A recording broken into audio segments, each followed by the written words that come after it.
Mhm. Nədən başlayırıq? Təbiətdə iki növ elektrik yükü olur. Biri müsbət olur, biri mənfi olur. Elektrik deyəndə həmişə ağlınıza cəryan, tok gəlir. Elə toku yaradan da bunlar olur. Müsbət, mənfi yüklər, xüsusən də mənfi olanlar. Amma müsbətin də iştirak elədiyi yerlər olur. Onu cəryanı keçəndə o hissələrdən də danışacağıq. Bizim normal həyatda istifadə etdiyimiz bu kabellərdən keçən cəryanlar və həmin o elektronların yaratdığı cəryandır. Amma ki, bunlar təbiətdə normal halda, yəni cəryan, axın halında olmurlar. Cəryan axın deməkdir. E, Məsəl üçün coğrafiyada da var. Okean cəryanları, nə bilim, hava cəryanları. Onlar hamısı məsəl üçün hava cəryanı deyəndə bir havanın axınını nəzərdə tutur. Okean cəryanı deyəndə su axınını nəzərdə tutur orada. Burada da elektrik cəryanı deyəndə biz elektrik yüklərinin nizamlı belə hərəkətini, axınını başa düşürük. Amma o hissəyə gəlmədən qabaq bu elektrik yükü haqqında başqa mövzuları araşdırırıq və onun təbiətini, xassələrini öyrənirik. Yəni normalda bu elektrik yükü təbiətdə axın şəklində olmur. Atom olur, ortasında müsbət yüklü protonlar olur, neytron olur, neytron yüksüz olur, elektrik cəhətdən neytraldır. Yəni elektrik xassəsi, xüsusiyyəti yoxdur. Protonlar müsbət yüklü olur, elektronlar mənfi yüklü olur və atomun ətrafında dövr eləyir. Bunu həyat bilgisindən keçirlər. Bilməm, 3-cü, 4-cü sinifdə, 5-də, 6-da təbiət fənninin içərisinə salınır. Yəni atomdur. Təbiətin ən kiçik quruluş vahididir. Hər şey bunlardan başlayır. Məsəl üçün biologiyada deyir ki, ən kiçik quruluş vahidi hüceyrədir, amma hüceyrənin içində nə qədər atom və molekullardan ibarətdir. Yəni hər şeyin təməli bunlarda durur, atomlarda. Ondan sonra digər şeylər yaranır. Bu atomun da nüvəsi olur, ortasında proton olur, müsbət yüklü, ətrafında neytronlar olur, onlar da yüksüz olur. Elektronlar isə mənfi yüklü olur. Müsbət və mənfi olanlar tək proton və elektronlar deyil, başqa zərrəciklər də var. Amma təməl olaraq təbiətin ən kiçik quruluş vahidləri bunlardır. Müsbət olur, mənfi olur. Eyni işarəli yüklər bir-birini itəlir, əks işarəli yüklər bir-birini cəzb edir. İki müsbət bir-birini itələyəcək, iki mənfi bir-birini itələyəcək. Sonra buna aid nə qədər maraqlı videolarım var. Gözlə, tapım indi göstərəcəm onları sizə. Mhm. Deməli, gəlirik bura, mən sizə o videoları tapım göstərim. Elektrik. Hə, bax, məsəl üçün, bunu deməmişdən qabaq. Adi saçımızı darayanda, daraqla çox darayanda saç şişir. Buruq saçlarda daha çox hiss olunur. Düzlərdə də olur, məndə də olur. Məsəl üçün, çox darayanda. Sürtünmə nəticəsində o atomun kənarındakı elektronlar var. O elektronlar elə bir qat-qat olur belə. Kələm kimi olur da bir növ. İçəri qatlar, çöl qatlar, kimyadan da bilirsiniz onu. Kənarda olanlar nüvə ilə zəif bağlantıda olurlar. Yəni asanlıqla qopa bilirlər. Biz nəyisə belə çox sürtəndə, ola bilər burada parça ilə sürtəcək. Sonra şarları parça ilə sürtüb bir-birinə yaxınlaşdıranda iki şar bir-birinə yapışır. Yəni dartanda qopur, amma belə yapışırlar, bir-birlərinə cəzb olunurlar. O elektronlar bir materialdan o biri materialın üstünə keçə bilirlər. Protonlar yox, protonlar nüvədə olur. Nüvə daha mürəkkəb quruluşdur və nüvə asanlıqla parçalanmır. Nüvə asanlıqla parçalanan bir şey deyil. Parçalananda da o nüvə bombaları kimi belə böyük bir enerji çıxır orada. Amma elektron çox rahatlıqla birindən o birinə keçə bilir. Keçəndə də biz onu saç şişəndə hiss eləyirik. Sonra başqa nə eləmək olur? Dərsliklərdə həmişə belə nümunə verilir. Ruçkanı, qələmi parça ilə sürtürük, sürtürük, kağız qırıntılarına yaxınlaşdıranda qırıntıları cəzb eləyir. Sonra yolka şeylərində də olur, yolka zərlərində də. e, Yolka zərləri də məsəl üçün şey eləyir orada. Onlar da çox sürtəndə adam görürsən ki, ya bir-birlərinə yapışırlar, ya da elə bil əlvə yapışırlar, qopmaq istəmirlər. Yəni belə şeylər olur, onu da yeni videolarda sizə göstərəcəm. Bu burada. Bu nəsə saplardır. Eyni parça ilə, əlindəki tam parçada deyil, pufik kimi bir şeydir, amma parça ilə də olar. Birində o çubuğa sürtəcək.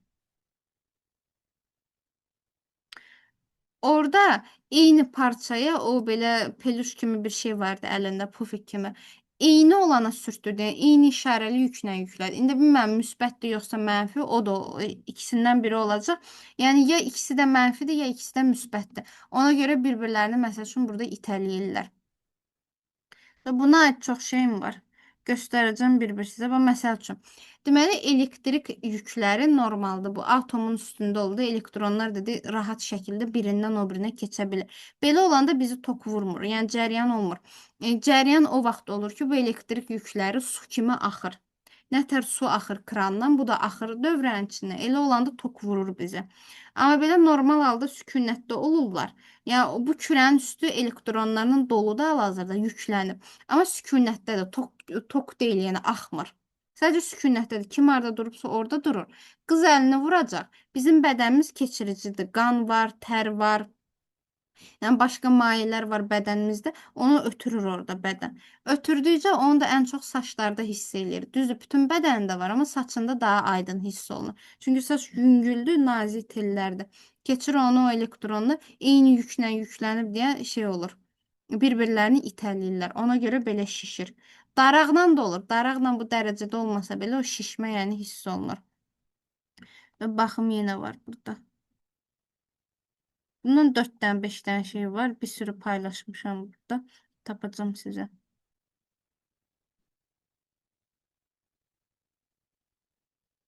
Deməli.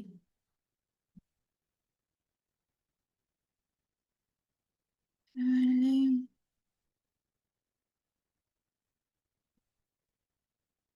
Budur. Yox, bu qravitasiyadır. Bunu göstərmişəm. Bu statik elektrik. Bu da. Yenə parça ilə sürtür, saçlarına elektriklə. Saç yüngüldür, çoxdur deyənə daha yaxşı hiss eləyir. Yenə şişdi. Bunu bizim uşaqlara məktəbdə eləsələr, məsələn, hamı fizik oxuyar. Sonra onların arasında qüvvələrdir, itələmə, cəzb etmədir. Bunun yəni elə şeylərdir ki, adi evdə olunacaq şeylər. Barmağı ilə sürtdü, elektrikləndirdi onu. Üstünə yük yığıldı. O kolanı tökəndə orada adi su ilə də olar, cəzb eləyir özünə doğru.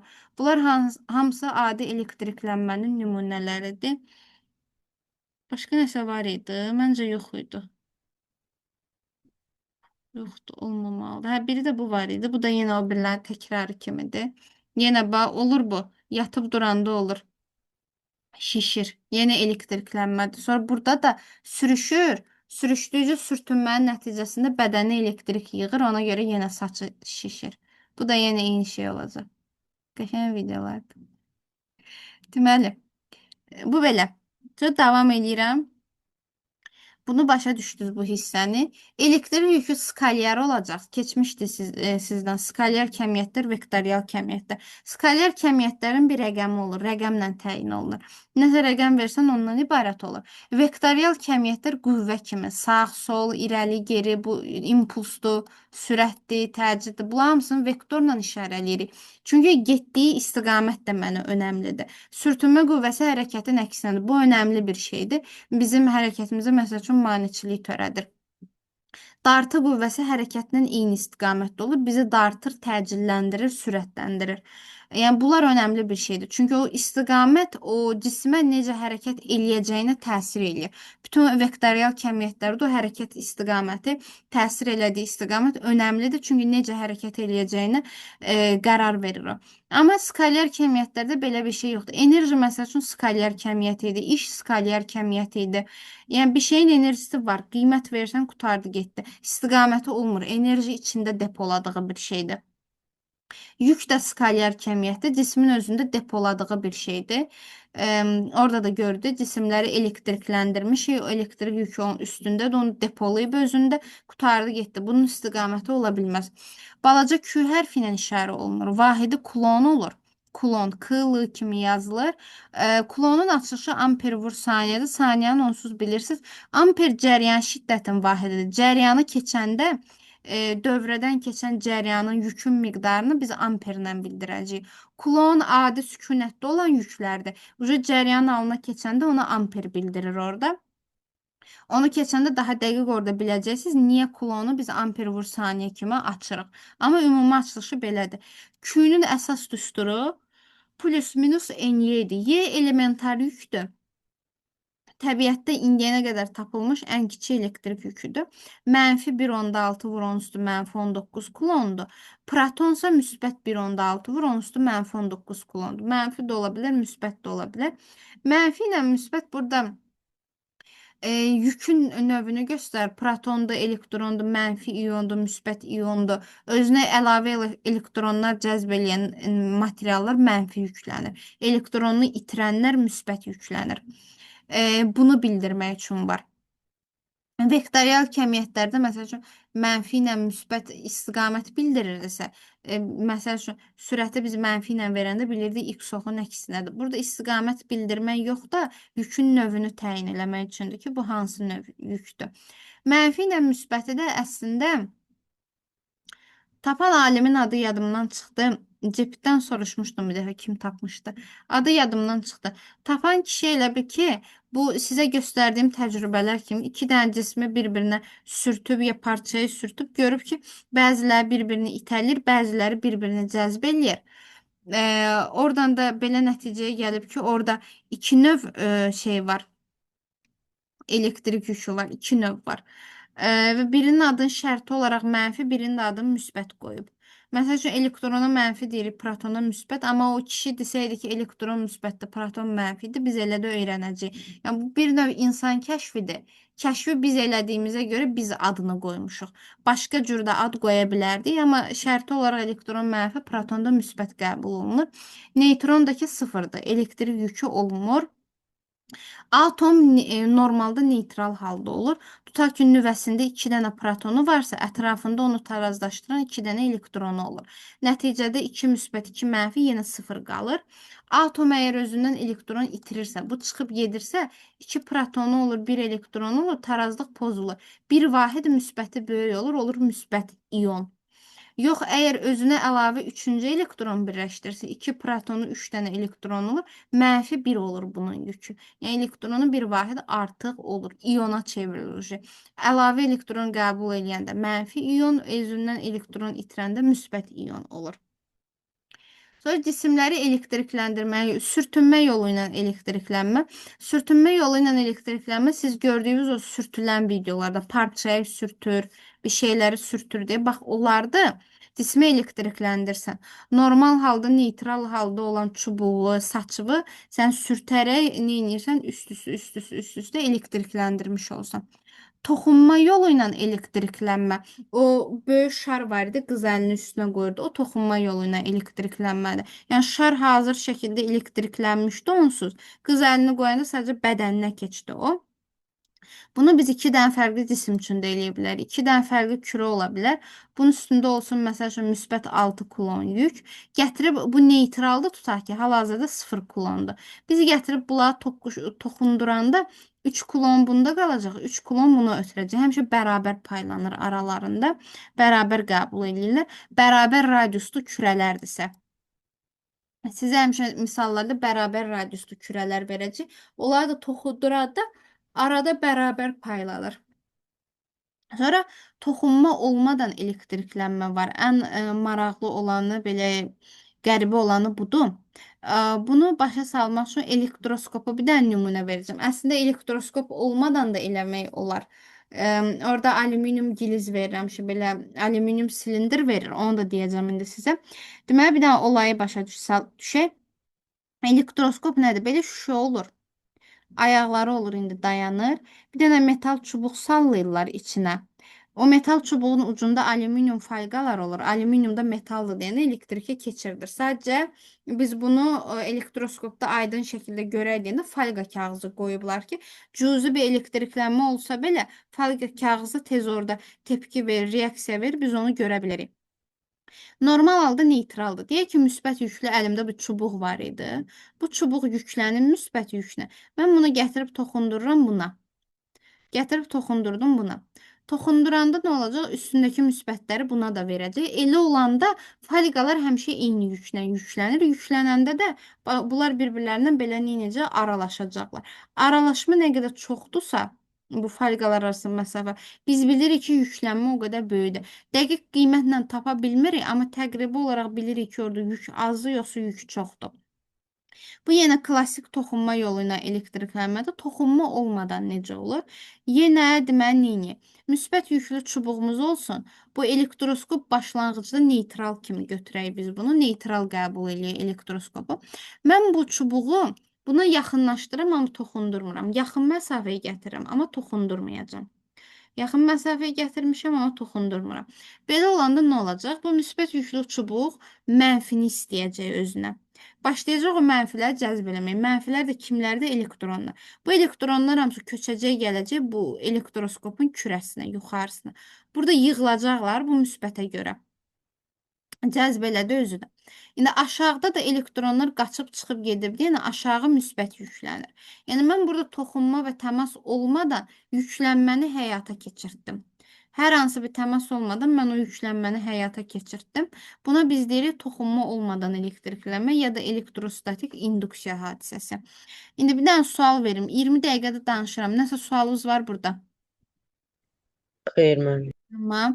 Buralar yəni nəzəri hissələrdir. Bunları oxuyanda onsuz avtomatik yadınızda qalacaq. O baxdığınız videolardan belə yadınızda qalacaq ki, hadisə nə baş verir orada. Deməli, dedi ki, falqalar bir-birini itələyir ya da gördüyünüz videoda qızın saçları bir-birini itələyirdi. Ola bilər ki, kişi orada əlində parça sürtdü, iplərlə çubuqlar belə, onlar bir-birini itələyirdi. Həmin o itələmə qüvvəsi üçün biz düstur qəbul edirik burada, götürürük. F bərabərdir K, Q1, Q2 böl R kvadratı. K burada sabitdir. Q1 ilə Q2 qarşılığı təsirdə olan iki cismin yükləridir. Bu kürələr ola bilər, hər hansı başqa bir şey ola bilər. İkisi də yüklüdür və bir-birinə təsir edir. Bu qüvvə cəzb etmə də ola bilər, itələmə də olar. Bizim üçün heç bir önəmi yoxdur. O qüvvə orada var. R kvadratı da bu iki cismin mərkəzi arasında məsafədir. Topluda sizdə ilk 10 sual arasında səhv edirəm. İlk 10-15 sual arasında var. Deyir ki, birinci kürənin mərkəzindən ikinci kürənin səthinə qədər məsafə 6 sm-dir. Özü də 6 qoyub. Və deyir ikinci kürənin radiusu 2 sm-dir. Bunu gəlib topluda tapacaqsınız. İkinci kürənin radiusu 2 sm-dir. Uşaqlar çoxu gedir bu erin yerinə 6 sm qoyur, cavab səhv çıxır. Deyirlər niyə səhv çıxır? Bizim şərtimiz odur ki, bunun mərkəzi ilə bu birin mərkəzi arasındakı məsafə. Ona görə mən 6 ilə bu 2-nin radiusu toplayıram, 8 alıram mərkəzlər arasındakı məsafə. Gedirəm erin yerinə də 8-i qoyuram. Misalda doğrudan da 6 ilə 2 verib toplayıb 8 sm alsın. Çevirmələri yaddan çıxarmarsınız. Eləyəndə görəcəksiniz onu. Yaxşı misaldır. Bir daha o hissi. İndi bu 6 santimetr birinin mərkəzdən Birinin o birinin mərkəzə sətləri 6-dır yoxsa? arasındakı məsafədir. Amma Hə, bizim hə, burada tamam. qoyduğumuz er mərkəzlər arasındakı məsafədir. Çox uşaq Mhm, da o başa məsafə düşdüm. sözünü görən kimi çaşır gedir altını yapışdırır ora. Kvadratın falan tapır 36-ını qoyur, səhv çıxır misal. Bir dənə orada balaca detal olur ki, ikinci kürənin radiusu 2 santimetrdir. Baxırlar ki, mən bu radiusdan nə iş görəcəm? Düsturda radius yoxdur axı. Ya da eri radiusdan səhv salırlar, o 2-ni də məsəl üçün qoya bilərlər. Bizim orada qoyduğumuz er nədir? İki kürənin mərkəzi arasındakı məsafə. Yəni burada səthə qədər 6-nı verib, bir də bu balaca çıqqılı məsafənin radiusunu 2 verib, onda iki mərkəz arasındakı məsafə gəlir 8 sm çıxır. Buna diqqət eləyərsiniz, topluda var. Burada qüvvəmiz heç vaxt mənfi ilə alınmayacaq, həmişə müsbətdə götürürük. Çünki qüvvədir, yəni bu ya itəlirlər, ya cəzb eləyirlər. Burada yükün önəmi yoxdur. Burada yükün önəmi yoxdur. Qüvvə üçün bunun hər hansı bir önəmi yoxdur. Bunlar mənfi də ola bilər, müsbət də ola bilər. Biri mənfi, biri müsbət də ola bilər. K burada sabitdir. Qiyməti 9 vur 10 üstü 9-dur. Deməli, sabitlər düsturların niyə daxil olunur? O düsturu tamamlamaq üçün. Məsəl üçün bunu ilk kəşf edən alim belə bir asıllıq çıxarmışdı ki, özüylə. Bizim o qüvvəmiz bu yüklərlə düz asılıdır. Yəni cisim nə qədər çox yüklənibsə, deməli o qədər böyük qüvvə ilə təsir edəcək. Bu cəzb etmə də ola bilər, itələmə də. Amma məsafənin kvadratı ilə tərs asılıdır. Çünki mən onları uzaq qoyanda bir-birindən, bir-birlərini zəif cəzb edirlər ya da zəif itələyirlər. Bunu çıxarmışdı, amma bu asıllıq bizə o qüvvəni tam şəkildə vermirdi. Düsturlar, sabitlər bir növ düsturların tamamlayıcısı olur həmişə. Orada nəsə əksik bir hissə olur ki, bizə o rəqəmi versin. Bu da sabit olaraq tapılır. O sabit nə qədər böyük bir sabitdirsə, həmin qüvvə də o qədər böyük bir qüvvə olur. O qədər hiss olunan qüvvə olur. Mən elektriklənməni saçımda görə bilirəm, məsəl üçün. Saç nədir ki, balaca tellərdir, məsəl üçün. Adi, nazik bir şeydir. Amma mən bunu saçımda görə bilirəm, bu elektriklənmə.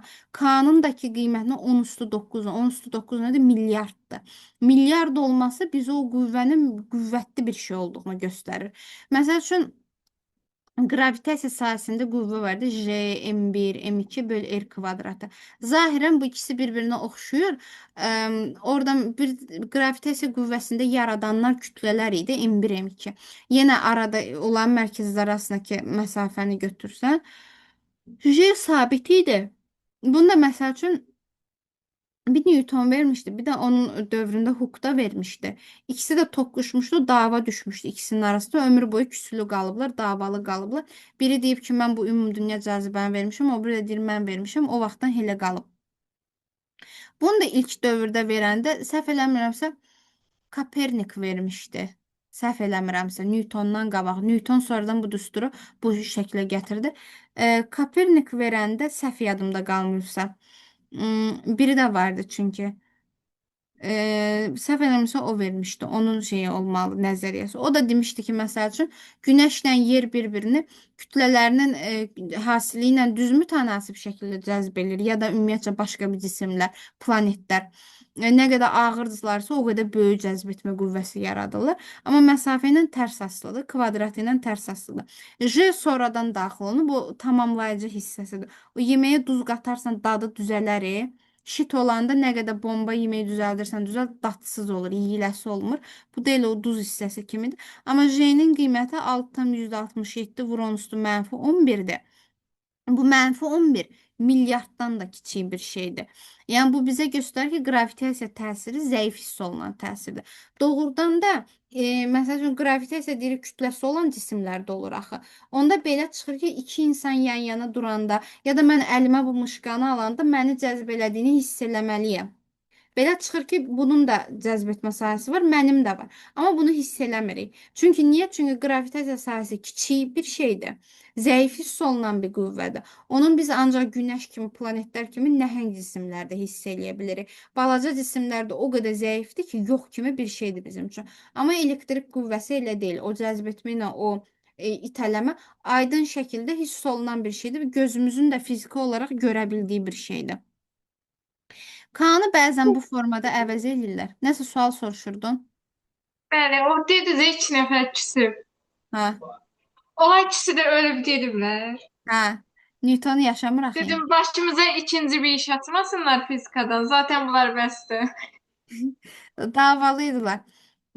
Şeyə baxa bilərsiniz. Kozmosa. Türkçə yazsa çıxacaq. Elə belə arada. Sadə danışır. İngiliscəsi belə yazır, türkçəsi elə kozmosu yazır. 13 bölüm olmalıdır. Mən 6-sı 7-sinə baxmışdım, son 6-sı 7-si qalmışdı. İzah eləyir. Türkçədən baxın ona. Haluk Bilginer'in səsləndirməsində onda qəşəng səs tonu var. Ləzzət eləyir, axır gedir. Bilməm tanırsınız ya yox.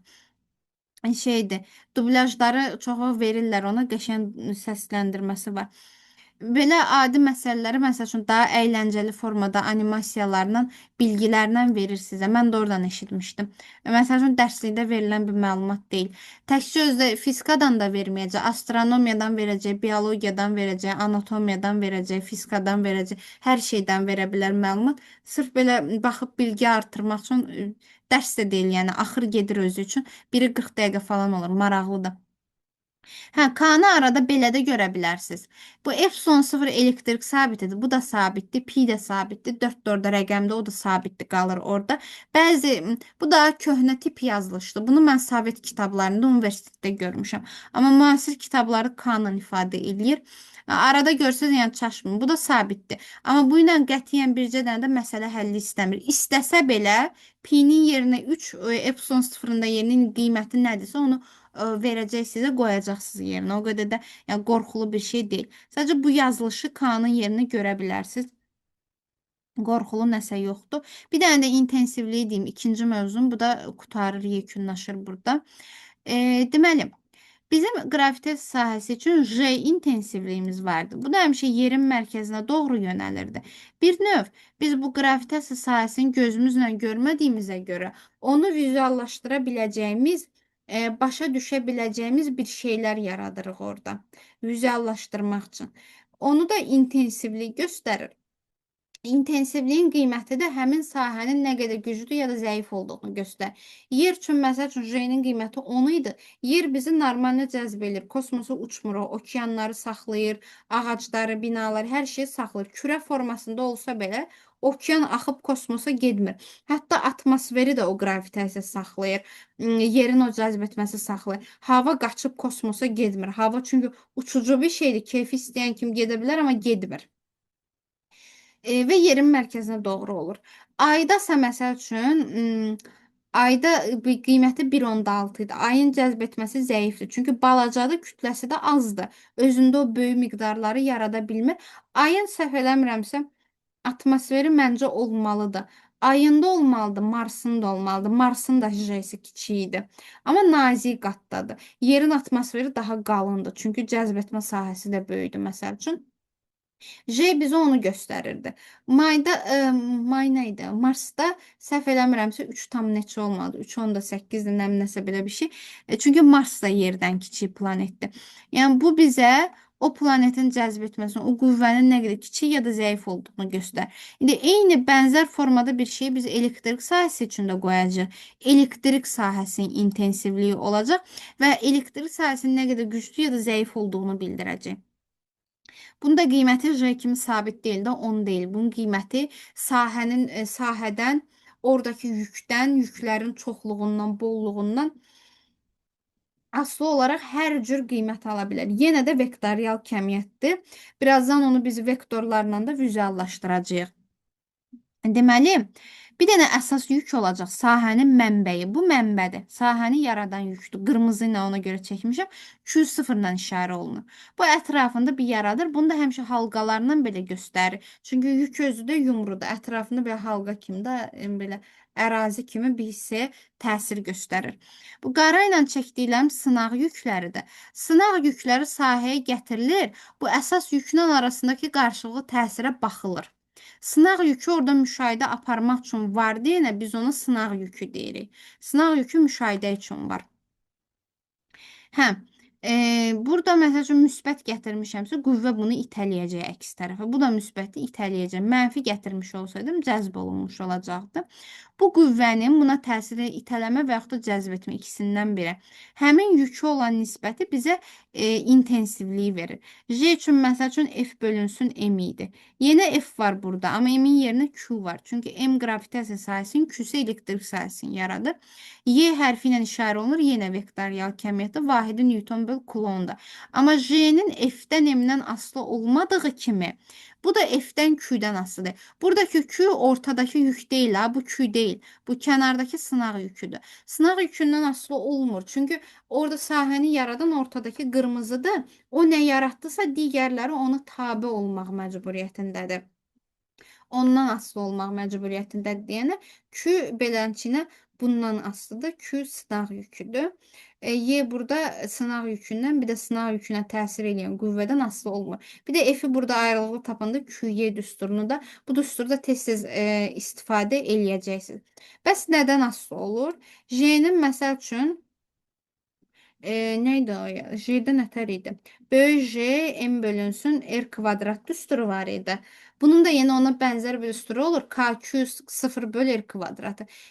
K sabitdir. Q0 iminli ortadakı yüklü sahəni yaradan mənbədir.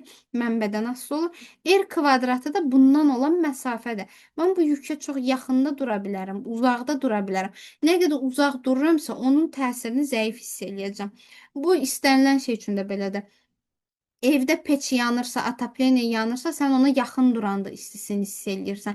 Ya da ola bilər ki, xaladelnikdir, buzdur, kondisionerdir. Sən ona yenə yaxın duranda onu hiss eləyəcəksən. Uzaq duranda onun təsir dairəsindən uzaqlaşdıqca çıxırsan. Ona görə sənə zəif təsir edir. Kondisioner soyuq versə, soyuğu zəif hiss eləyirsən uzaqdan. Nə bilim, atapleniya istiliyi versə, uzaqdan o istiliyi zəif hiss eləyəcəksən. Yaxınında olmalısan, hiss eləyəsən. Yük üçün də eyni şey keçərlidir. Yaxınındayamsa yaxşı hiss eləyirəm. Uzağındayamsa pis hiss eləyəcəm.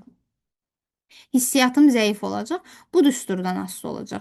Q sıfırdan sahəni yaradan yükdən düz asılıdır. Yəni qatışdırmayın ki, Y-nin bu Q-dən asılı deyil görəndə, Q sıfırdan düz asılıdır görəndə deməyin ki, mənə doluydular burada. Bir Q belə yazılır, bir belə yazılır. Bu sınaq yüküdür, sonradan gətirilmədi. Bundan heç bir asılılığı yoxdur. Q sıfır isə ortada sahəni yaradan mənbədir. Ondan asılı olacaq. Erdəki məsafədə ondan da dedik ki, tərs mütənasib asılıdır. Qurtardı getdi. Sualınız var bura qədər. Xeyr, müəllimə, yox. Yoxdur müəllimə. Hı-hı. Bir də intensivlik xəttləri necə ki J-ni yerin mərkəzinə doğru eləyirdi.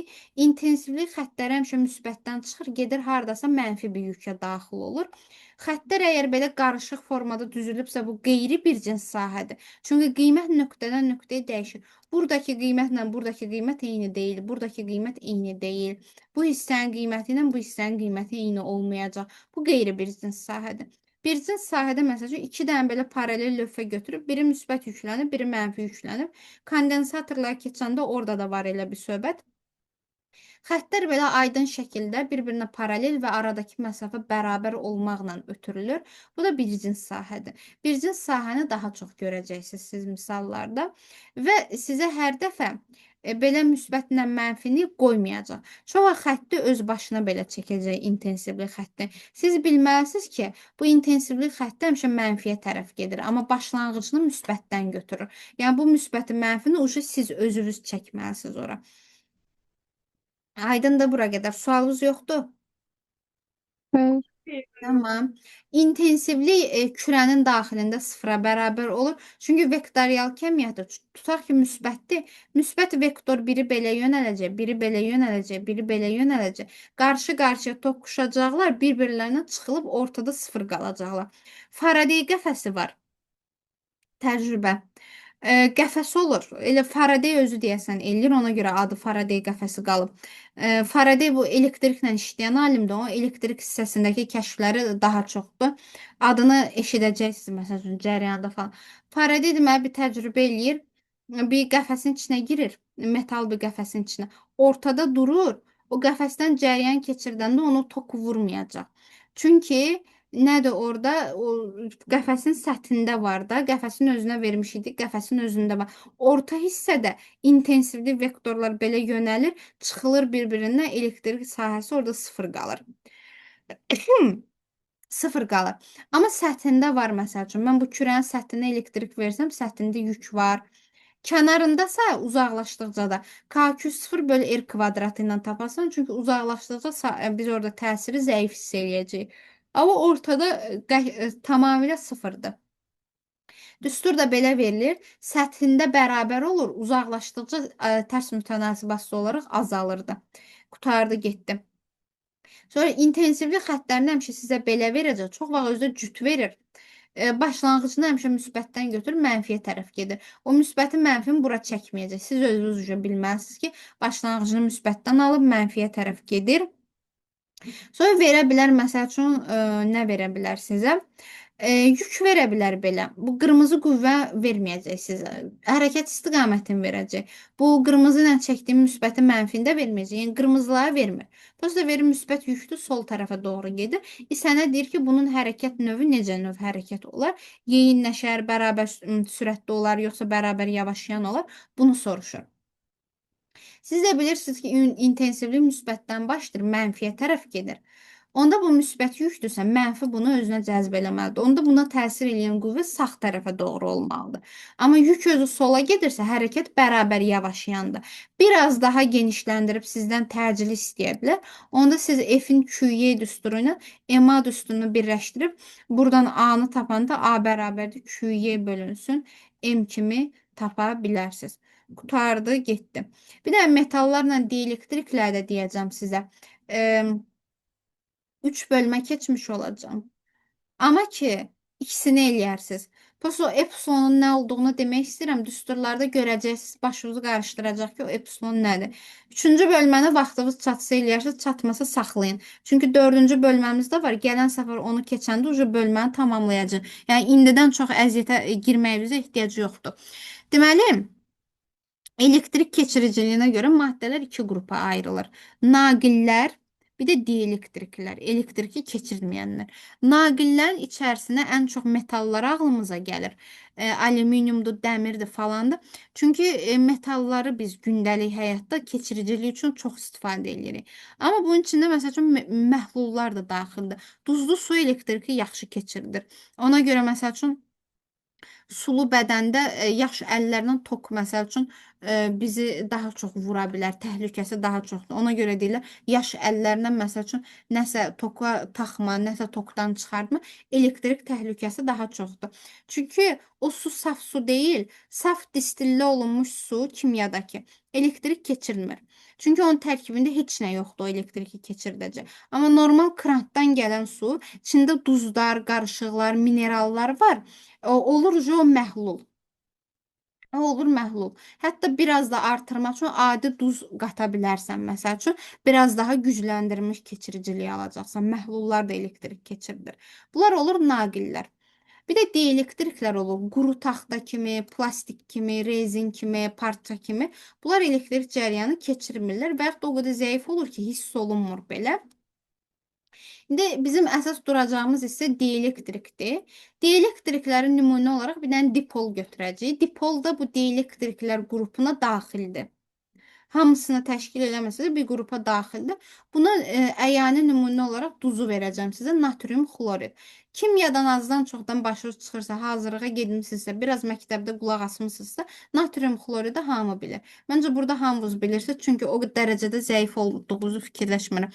Natrium xloridi tanıyırsınız. Natrium xlora bir dənə elektron verir, xloru mənfiyə çevirir. Natrium özü müsbət ion kimi qalır. Bu olur dipol. Dipol biri müsbət, biri mənfi olmaqla iki dənə yükün bir yerdə hərəkət eləməsidir. Hər yerə əl-ələ tutub gedən qızlar kimi əl-ələ tutub gedirlər hər yerə. Biri natriumdur, biri xlordur. Başqa nümunələr də vermək olar, amma ən çox ağla gələn budur. Bu dipoldur. Duz da normaldır. Quru duz elektrik keçirmir. Link atacaq, birazdan təzəsini göndərəcəm. Quru duz elektrik keçirmir. Suya qatanda keçirilir. Orada da natriumla xlor ionlara parçalanır. Ona görə olur. O dərsi ayrıca keçəcək elektroliz kimi. Bura indi hal-hazırda dəxlisi yoxdur. Quru duzdan söhbət gedir. Quru duz elektrik keçirmir. Çünki niyə? Əvvəlcə bunun öz intensivliyinə baxmalıyıq, öz sahəsinə. Bunun intensivliyi öz müsbət yükündən öz mənfi yükünə doğru gedir. Müsbətindən mənfisinə. Bu normaldır, bunu bilirik. Amma biz bunu hər hansı bir elektrik sahəsinə gətirəndə, bu kənardakı intensivlik xarici bir elektrik sahəsidir, dipoldan əlavə. Bu dipolu gətirib o elektrik sahəsinə qoymuşuq. Bunun elektrik sahəsi öz müsbətindən mənfisinə belə yönəlir. Dipolu biz qoyanda dipolun mənfi qütbü müsbətə tərəf, müsbət qütbü mənfi tərəf yönəlir. Dipolun öz daxilində bunun intensivliyi öz müsbətindən mənfisinə yönəlir. Amma biz bunu elektrik sahəsinə gətirəndə dipolun mənfi qütbü sahənin müsbətinə tərəf çevrilir. Müsbət qütbü sahənin mənfisinə doğru çevrilir. Axırda mənzərə ilə gəlir çıxır ki, bu xarici elektrik sahəsindən dipolun elektrik sahəsi əks yönə yönəlir. Bu da vektorial kəmiyyətdə əks olanda biz çıxırıq, daha kiçik bir qiymət alırıq. Çıxırıq bir-birindən elektrik sahəsi üçün balaca qiymət alırıq. Yəni bu da bizə o deməkdir ki, yəni bu cəbri olaraq çıxıb tapdığımız, vektorial olaraq çıxıb tapdığımız cavab fiziki olaraq bizə onu ifadə edir ki, duz elektrik keçirməyəcək. Yəni bu həngamənin mənası duz elektrik keçirməyəcək. Digər elektrik keçirməyən materiallar da aşağı-yuxarı bu prinsiplə işləyəcək. Dipol da bunlardan biridir. Yəni bu material elektriki o vaxt yaxşı keçirdə bilər ki, xarici sahəyə tabe ola bilsin. Biz cəryanı keçəndə elektronlar metallardan əsasən danışacaq. O elektronlar metalın kristal qəfəsində rahat şəkildə gəzirlər. Hamısı yox. Çünki dedik ki, kələm kimi olurdu o şeylə elektron qatları. Çölə doğru olduğu çöldəkilər daha zəif rabitədə olurdu. Yəni qopurlar oradan. Qopanda da qəfəsdə rahat şəkildə gəzirlər. Biz o metalı elektrik sahəsinə gətirib qoyanda, elektrik sahəsinə tabe olurlar, onun verdiyi yön istiqamətində elektronlar hərəkət edirlər. Amma dipol bunu eləyə bilmir. Çünki o öz başına davranır. Tamamilə əks yöndə gedir onun sahəsi. Tabe ola bilmir, yəni cəryanı da keçirdə bilmir.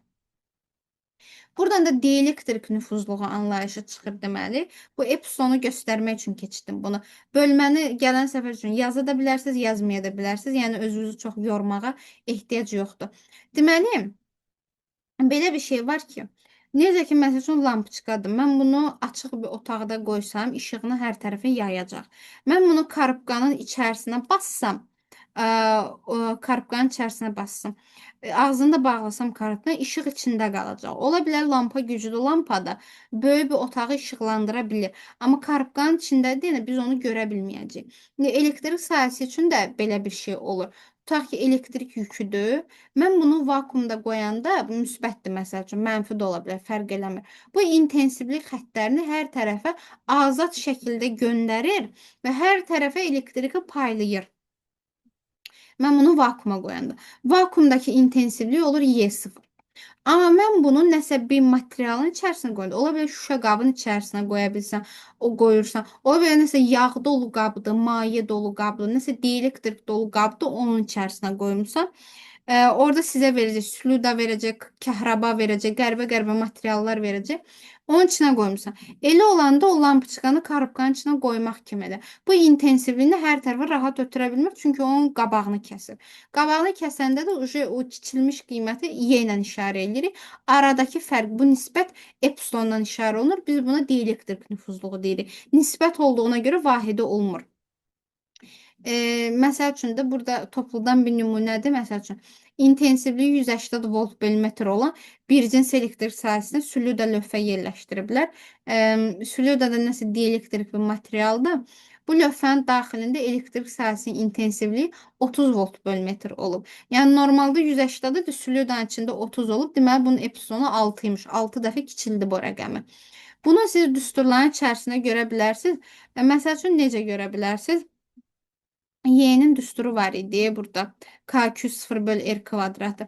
Məsəl üçün burada bəzi misallarda epsilon görə bilərsiniz. K2 bölünsün epsilon R kvadratı. Epsilonu çox var 1 kimi verir. Amma bəzən epsilonun nəsə qiymət verir orada. O da sizin cavabınıza, misalın həllinə təsir edir.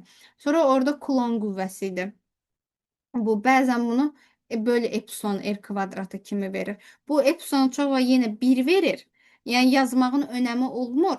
Ancaq bəzən misallarda verə bilər nəsə bir mühit sizə. Onu nəzərə alıb misalınızda tətbiq eləməlisiniz. Aydındır bura qədər. Məncə geniş izah verdim. Bəli. Bir-iki dənə də misallardan göstərim. Bu gün oturun misallara baxın. Gələn səfər şeydən əgər sualınız qalıbsa sınaqdan verərəm, baxarıq onlara. Prosta indi istəyirəm ki, fikriniz bunda olsun. Çünki yeni bölmədir. Bunu biraz həzm eləyin, beyninizdə bir şey həzmə getsin. Ondan sonra başqa şeylərlə məşğul olarıq. Məncə elektrik Mənim hissəsi. Hə, dinlə. sizcə imtahana bu evə verdiyi sınaqlardan düşər də, hə?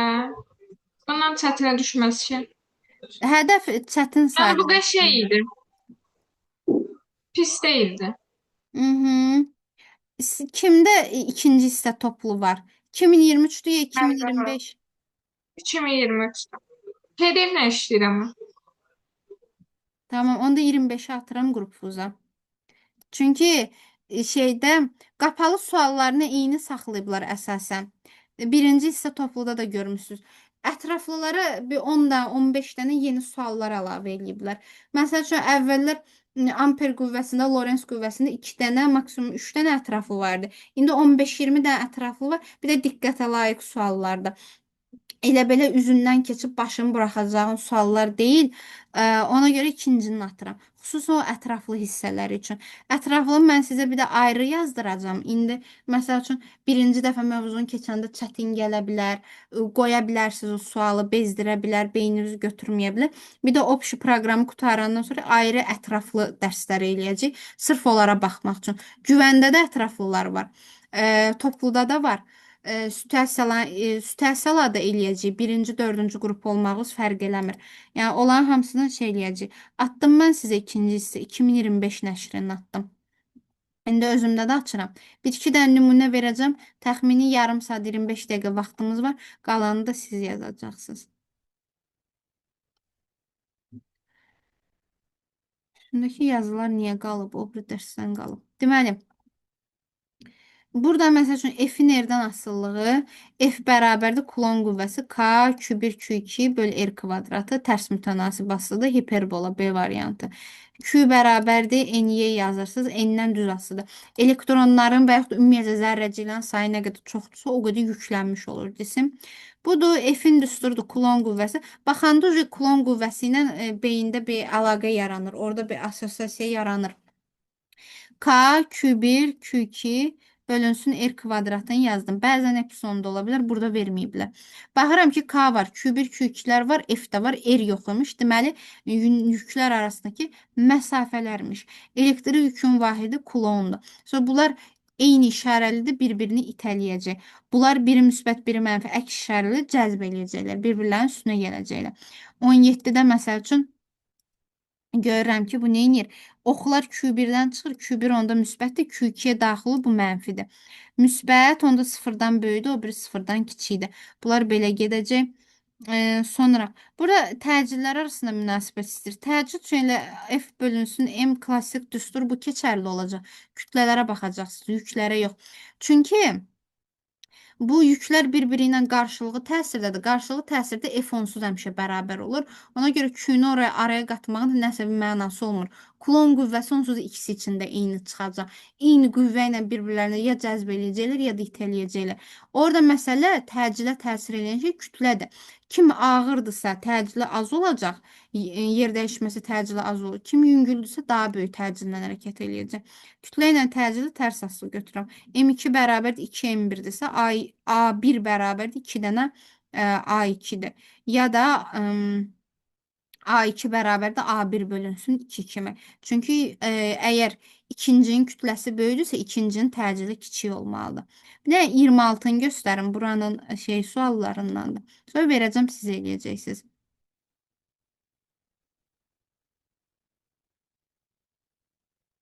Deməli, necə olur? Bax, buna 1 deyim, buna 2 deyim, buna da A deyiblər, deyən bir şey demirəm. Baxıram, A mənfidir, 1 müsbətdir. Onda bu buna cəzb olunmaq istəyəcək. Qırıq-qırıq xəttləri istifadə edin. Cəzb etmə oxunu çəkəndə, bu vektoru çəkəndə. Elə bu qırıq-qırıq xəttin üstündən gedin ki, şəklimiz əyri-üyrü, qarışıq bir şey alınmasın. A mənfidir, 2 də mənfidir. Onda bu bundan qaçmaq istəyəcək, itələnəcək. Qırıq-qırıq xəttin üstündən əks tərəfə vektor çəkirsən. Belə. 2 dənə vektor olanda əvəzləyicisini necə tapırdıq? Həmişə mən sizə qayçı kimi dedim. Qayçının ağzını bağlayın. Qayçının ağzını bağlayanda da ortadan çıxacaq bu vektor. 2-ni götürəcəksiniz. D variantı. Aydındır? Bəli, müəllim. Mhm.